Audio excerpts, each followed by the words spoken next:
Agora 10 para uma, um levantamento da Ponte Jornalismo revelou que São Paulo demora até mais de um ano para fazer exames criminológicos e mantém uma fila com 10 mil pedidos, gente. O governador, e em especial o governo Tarcísio, atribui essa fila a uma lei aprovada por pressão do próprio governador.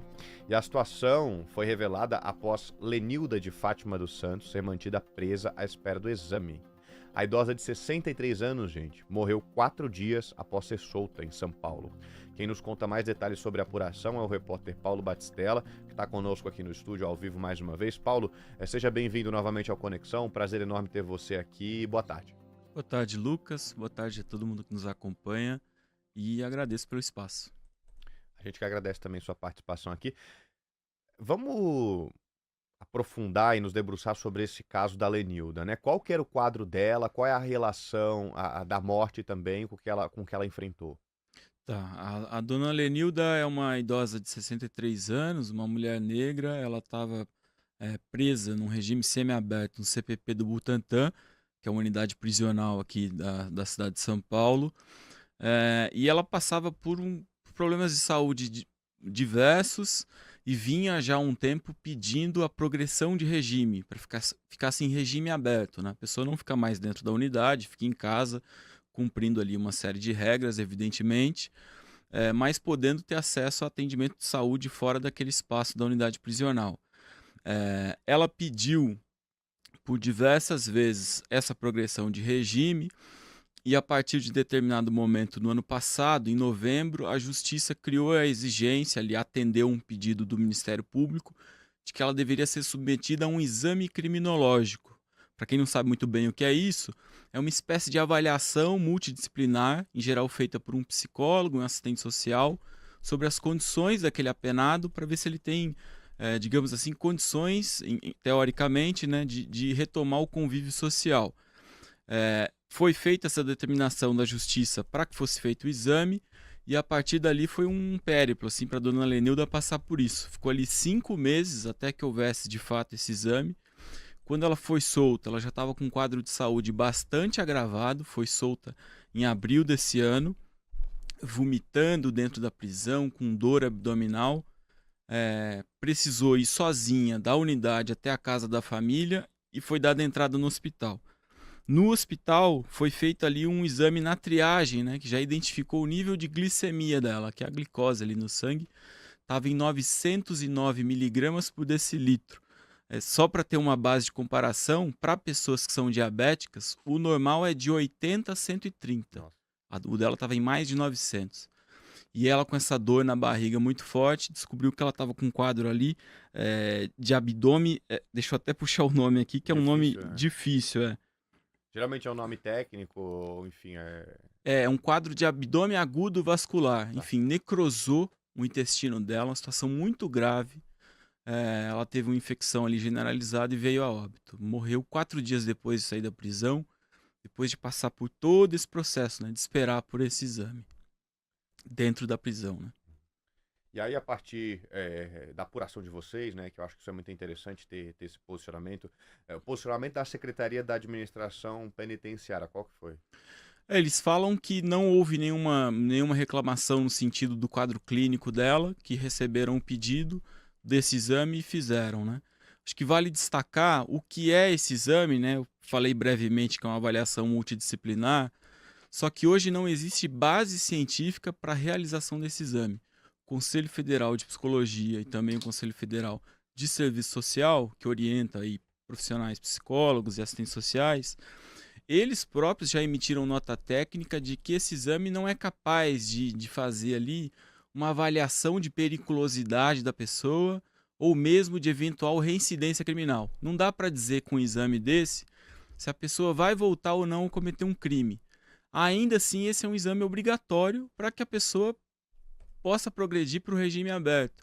Então, se criou aí uma obrigação que não existe sequer critérios para determinar a validade, o método para fazer esse exame. Então, no fim das contas, acaba sendo uma obrigação só para travar a progressão do regime, né? Então, a gente vê no caso da dona Lenilda, por exemplo, ela ficou 5 meses esperando por isso. é algo que não tem exatamente critério ou utilidade e ainda assim, pela visão da família, custou a vida dela. Porque se ela não tivesse presa por esse tempo, pudesse progredir de regime e estar em casa, estaria passando por atendimento médico, tendo um acompanhamento adequado, né?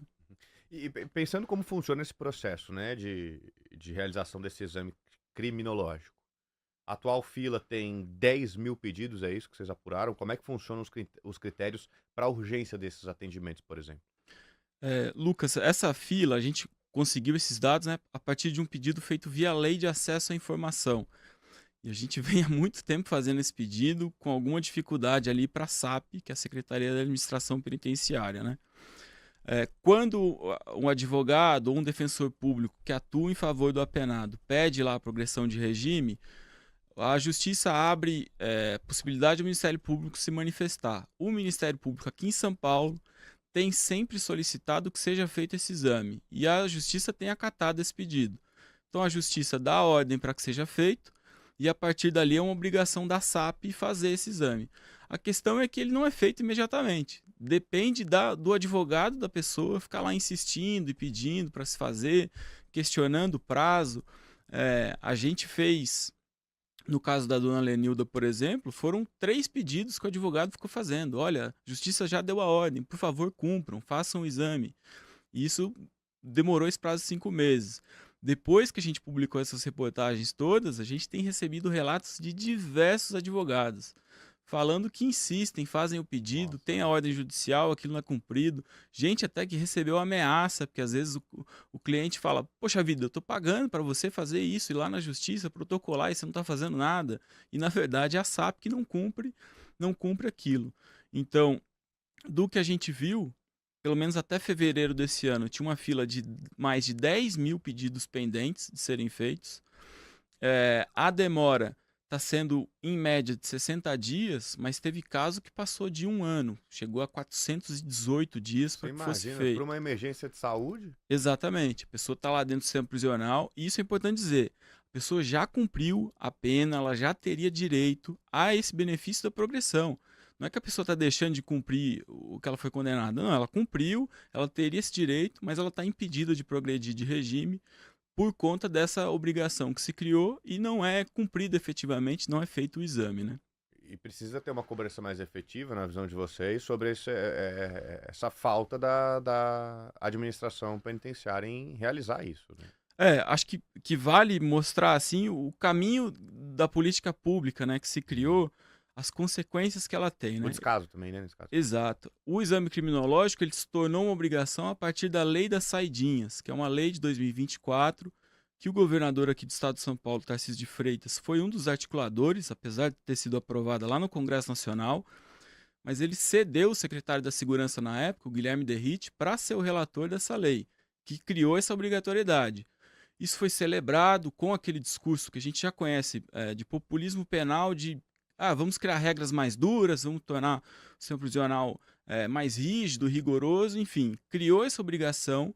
Só que aí quando a gente olha para o orçamento público, por exemplo, a plataforma justa, que acompanha o orçamento do sistema prisional, o sistema de justiça, avaliou que para esse ano o governo tinha separado quase 4 milhões de reais para fazer os exames, quando o necessário seria ao menos 37 milhões de reais. Então, assim, o próprio governo que apoiou a obrigatoriedade desses exames não dispensa recursos e profissionais para fazer os exames. Então, o que acontece no fim das contas é você criar, o próprio governo estabelecer uma política pública que cria um gargalo dentro do sistema prisional. As pessoas não progridem de regime quando deveriam, não são soltas quando deveriam. E por mais que tenha quem defenda, né, esse sistema prisional mais duro, mais rígido, isso cria problema até para quem trabalha no sistema prisional. Porque os policiais penais que estão lá lidando com essas unidades no dia a dia estão trabalhando com déficit funcional, né, com menos gente do que deveria, e estão agora submetidos a uma carga muito pior, muito mais exaustiva e a maiores riscos. Você tem mais gente cada vez mais inchando esse sistema prisional e criando ainda mais gastos para o Estado, né? Que as pessoas, no fim das contas, é que estão pagando essa conta. E para quem precisa do exame é necropolítica na prática, né? O Estado definindo quem vive e quem morre, se é uma emergência de saúde e não tem tempo hábil para fazer um exame que é urgente. Aí fico me questionando também como é que a gestão Tarcísio tem se responsabilizado por essa negligência no sistema prisional. Exato. A gente fez contato com o governo, né, para entender ao que eles atribuem, e eles atribuem à lei das saidinhas que criou esse volume Claro. maior de pedidos em função da obrigatoriedade, né? No posicionamento que eles nos enviam, eles, obviamente, omitem, de certa maneira, que foi o próprio governo que apoiou a criação dessa obrigatoriedade, né? Mas, no fim das contas, de fato, é isso que você traz, né? É uma necropolítica expressa. E o que muitas pessoas trouxeram para a gente também, depois que a gente publicou essas reportagens, de como o sistema de justiça é condicionado pelo dinheiro, no fim das contas, né? Porque quem tem um advogado ou quem tem, enfim, trânsito político, a depender das condições, consegue progressão de regime, consegue de maneira acelerada ter essa soltura, às vezes tem até aval para reclamar, por exemplo, do barulho do ar-condicionado, coisas que a gente vê por aí, né? E quem não tem, uma pessoa, por exemplo, que às vezes depende de um defensor público ou que não tem família mais acompanhando ela ali no sistema prisional, essa pessoa fica largada às traças, esquecida e enfim, a prioridade para fazer um exame desse ou para essa pessoa ter direito à soltura vai estar na última da fila ali, né? Uhum. Vamos chamar a reportagem, vamos colocar na tela aqui para quem nos acompanha na nossa live. O título é o seguinte, ó, gente, para vocês que querem acompanhar, idosa doente é mantida presa à espera de criminológico e morre 4 dias após ser solta em São Paulo. É uma colaboração sua, Paulo, com a Mariana, né? Isso, é. A primeira das reportagens é essa, que trata da dona Lenilda. Foi uma reportagem que eu fiz junto com a Mariana Rossetti, repórter também da Ponte. E essa série tem outras 2 reportagens. A segunda é baseada ali nas informações que a gente obteve via Lei de Acesso à Informação sobre o tamanho dessa fila de exames criminológicos, né? E a terceira é sobre a posição do governo, né? Explicando esse processo, né? Esse caminho da política pública, de quando ela foi criada e a consequência que ela gerou para o Estado. Uhum. A partir dessa primeira reportagem dá para acessar as 2 outras, é isso? Isso. As pessoas podem acessar lá ponte.org, que é o nosso site, e ler as 3 ali, em detalhes. Perfeito. Paulo, obrigado por estar mais uma vez aqui com a gente. Agradecemos muito sua participação, agradecemos essa parceria incrível com o Ponte Jornalismo, a toda a equipe do Ponte Jornalismo, da Ponte Jornalismo que está aqui concretizando essa iniciativa. Até semana que vem, né?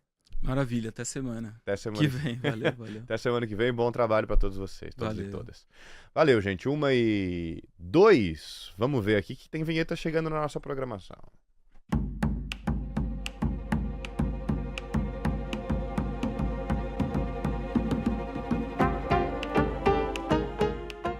Você está ouvindo a Rádio Brasil de Fato, uma visão popular do Brasil e do mundo.